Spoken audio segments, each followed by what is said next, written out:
So, ito nga pala ang version ko ng chicken with broccoli.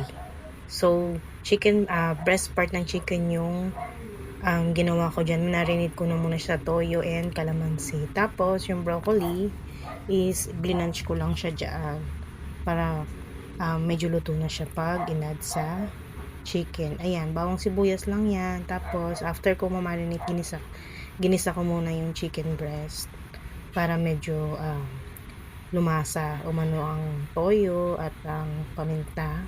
Yan. So, konti lang yan nilagay ko dyan.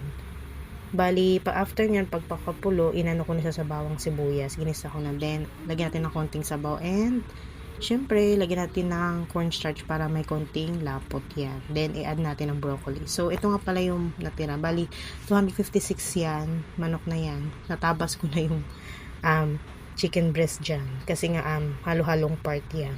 So, pinag-isipan ko kung ano bang gagawin ko. So, sabi ko, iprito ko na lang kasi total naman, favorite ng mga kids ang prito. So, ayan. Bali, kinote ko lang yan sa harina and cornstarch na may paminta.